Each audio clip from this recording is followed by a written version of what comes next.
Hey, how's it going? My name is Lewis Beck. I'm here at 343 Labs in New York City, and today I'm going to teach you how to make a build-up. So I have this little loop that I created, kind of, in like the techno sphere. If this is going to be like kind of my main drop, I might build it out ever so slightly as we progress through the video.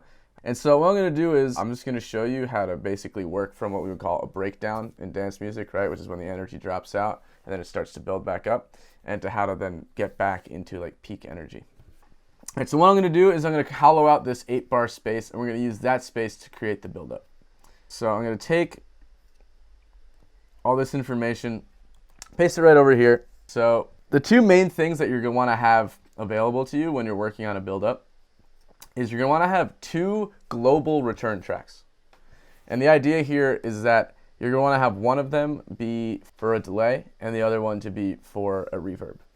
And so the idea is essentially that you can send all of these different components over the course of the buildup with greater or lesser intensities to the same effect. So as opposed to applying reverb to every single channel, this is a much more economical way and also consistent way to get the same result. So for my style of buildup, right, and there's no right way to do this, they're all different sorts of styles, so I'm just kind of showing you as like some general principles that will be helpful, is I like to have a fairly long pre-delay on my reverb. So what that means is that there's going to be a greater sense of depth and echo to the reverb, and I'm going to have the time be about 3 seconds, so that once things start feeding the reverb, they're like really, really getting into space. And for the delay, what I'm going to do is I'm going to have the right side be 1/8 notes and the left side be 16th notes.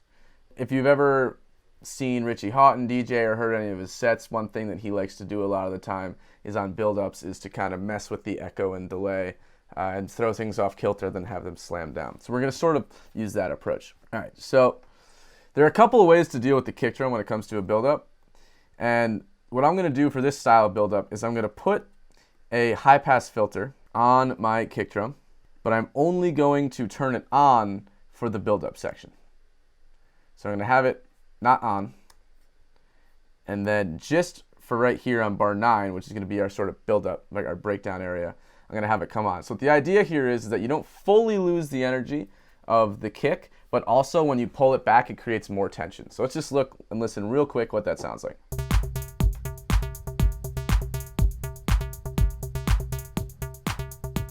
Right, so with dance music, when you pull away the sub-frequencies of the kick, right, it creates this sense of anticipation, because the main thing that everyone always responds to on the dance floor is that deep sub-boomy kick. So the first thing I'm going to do once we get to that build-up, which after I have done the kick, is I'm going to send my drums, which right now are very simply a hi-hat and a clap, and I'm going to send those to the reverb. So again, the biggest part of this tutorial realistically is going to be the intricacies of automation. So you really have to learn how to juggle all these different styles of automation that you're going to do. But once you are able to do that properly, you're going to get a very, very alive sounding buildup. And you'll be surprised at how quickly, by just doing a little bit, it sounds really, really professional. What I'm going to do is I'm going to send it, let's try 20 to the return. Because right now, I'm not trying to completely send it into space. I'm just trying to give it a little bit of like, okay, maybe there's tension building now.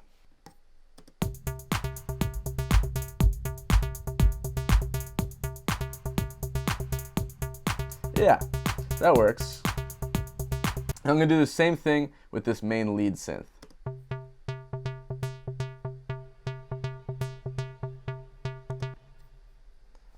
And again, it's only going to be for the part where the buildup is.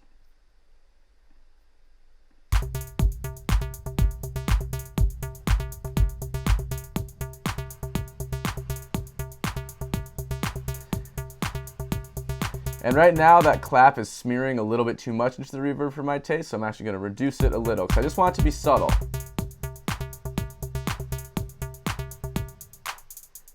Right? So it's just that little bit of ambience and space that's starting to emerge. And then similarly to my kick drum, I'm also going to put a high pass filter on the bass. And I'm actually going to make sure that I high pass filter at the exact same spot as the kick, so I have consistency. So that's going to be at 147 hertz. So let's type that right in. And great. And again, I'm making sure that I'm only turning this on for my build-up section. So ideally what we're going to hear is once we get to this build-up area, things are going to pull away and step up into space. There we go.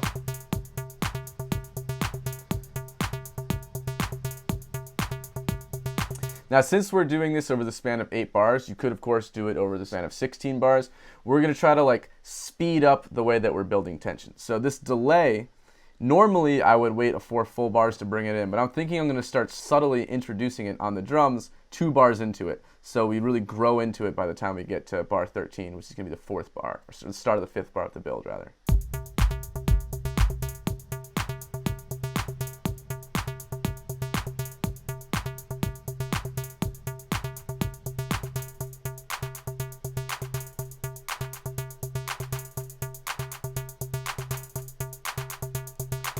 So that's a little too tame for my taste right now. I really want to make this go a little bit out of control. So one of the things I have to make sure I turn up is actually my feedback amount.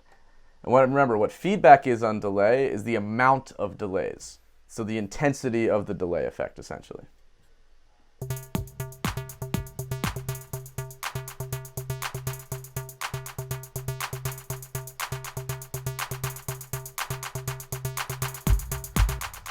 Now, one thing I do have to be aware of is that my hi-hats are doing a 16th note delay. So it actually might be a smarter idea for me to maybe take my delay time and turn it to like a 3/16th note value.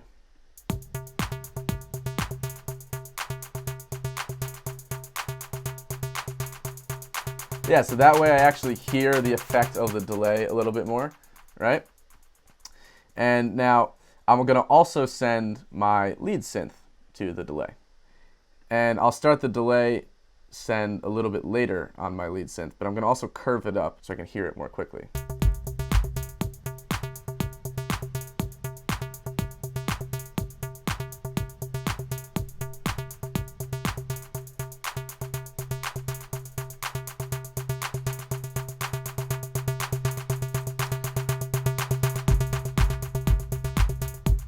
So even so, just from that little teeny bit, we're already getting a sense of tension and release.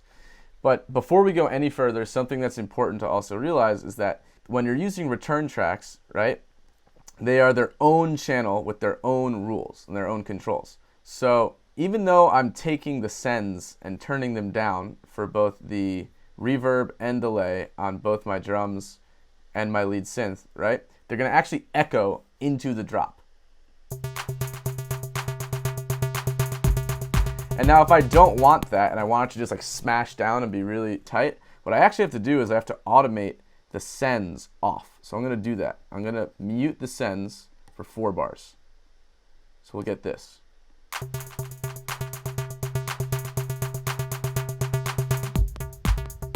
Right, so it's really tight. Because what we're looking for is kind of this chaos and growth and chaos and things are a little bit off kilter, then suddenly it slams in and we have a tight groove. So what I'm now going to do is on the drums, I'm going to increase the amount of reverb that's being sent to them. So it's really going to space it out. And the idea here is actually that the more reverb I add, the less clear the rhythm of my drums will become.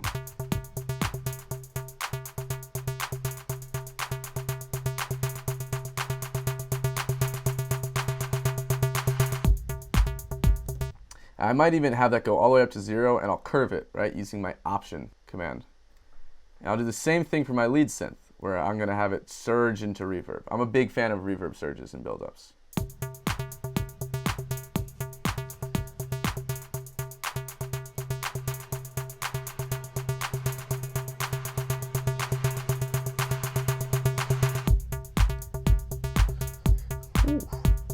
So we already get a pretty solid sense of build there, right?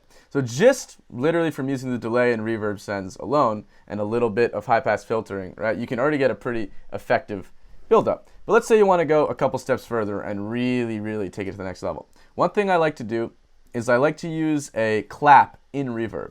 And I have a sample that I use, but you can totally easily rig it up by just dragging a clap sound in and putting it into tons of reverb.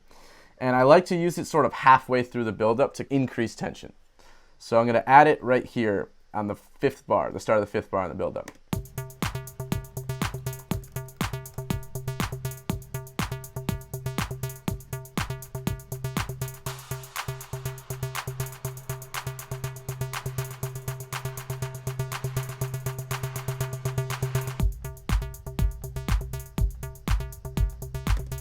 Right, so I almost like to think of it as if like it's giving me permission to now step into bigger space, right? I'm a really big fan of making sure that things transition in a smooth and seamless way, right? And one way to do that is to kind of make a lot of space for then things to grow into that space. Now, in addition to the clap, maybe on the clap what I'll now do is I'm going to duplicate my drum tracks. I have some other drums sitting around waiting to be used. And what I'll do is I'll actually add some snares to build up. So this is a very common thing in many forms of dance music, right? I'll actually use a combination of these two because I can't decide which one I like more.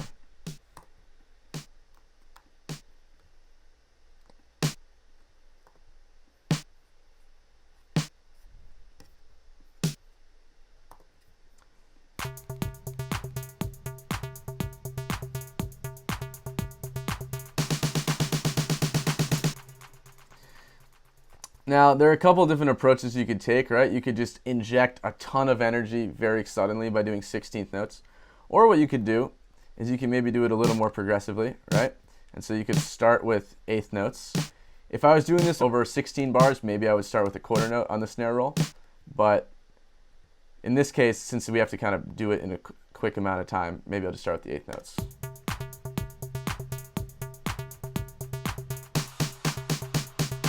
And I'll have that do 2 times. And for me, I like to actually filter these drums. So I like to have it start being very round and then become sharper. So I usually start it around like 900 hertz.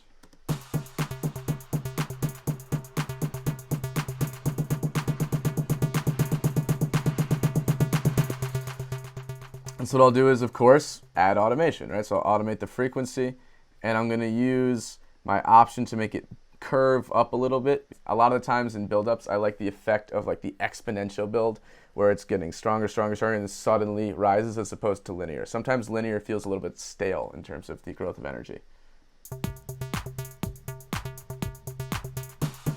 And I'll also take these and send them to Reverb as they grow.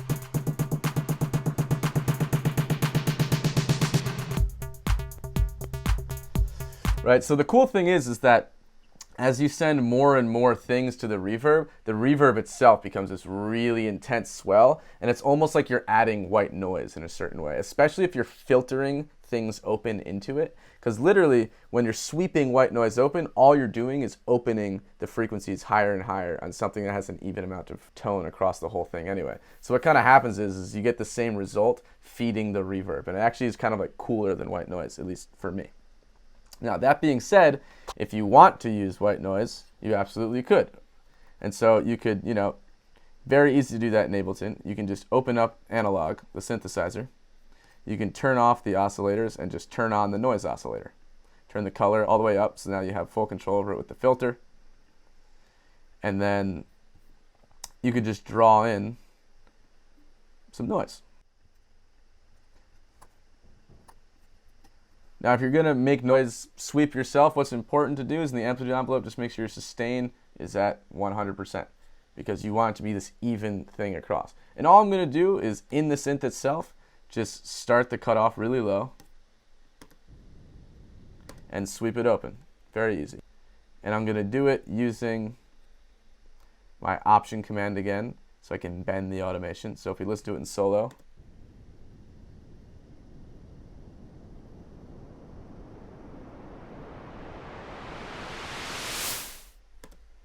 You get that result. One thing I like to do is I like to apply a fixed rate LFO to the noise. A lot of the times that's on a 16th note value, and as it builds, I'll subtly actually increase the LFO amount so it starts to waver aggressively.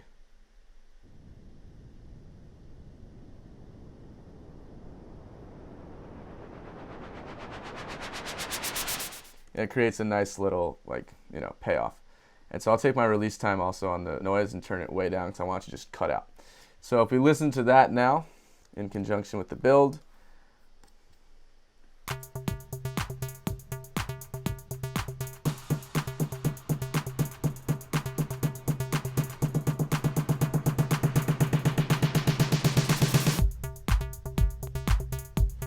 now, one thing that you could do is if the noise is getting buried below the kind of snare drums and the rest of the build because everything's in the middle, you could just use the Haas effect. So you could drag on a delay. You could turn the dry wet all the way up, your feedback down, unlink the sides, and then you turn them both to time. And if you slightly delay the time of one of them, the sound goes from being in the middle to out wide. So that should allow also just the build-up to feel physically bigger.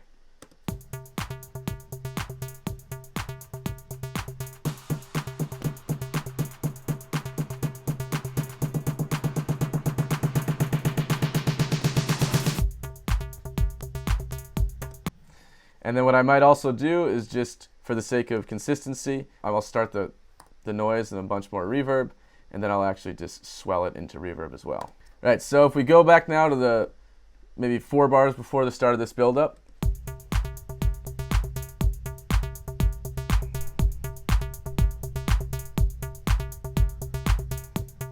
Now at the start of the build-up.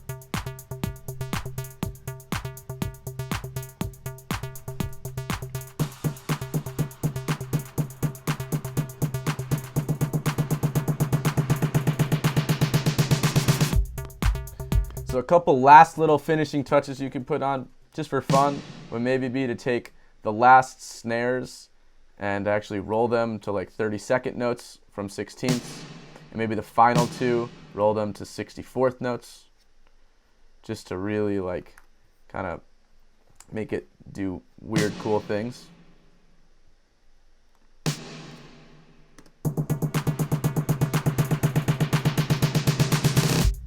So it kind of rips into the groove. And then one final piece for after the drop that you could do is I oftentimes like to add a new like kind of pickup instrument, if you will.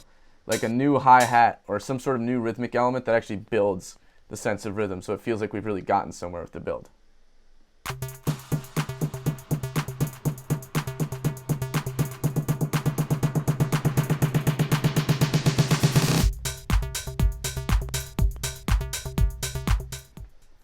So those are the basic principles of creating a build-up. You can use them and experiment with them a little bit, maybe make longer ones if you want. Again, my name is Lewis Beck and I'm here at 343 Labs in New York City. We're a music production school where you can take in-person classes and online. If you liked the video, click the subscribe button below. And here's a playlist of some more tutorials I've done for the school.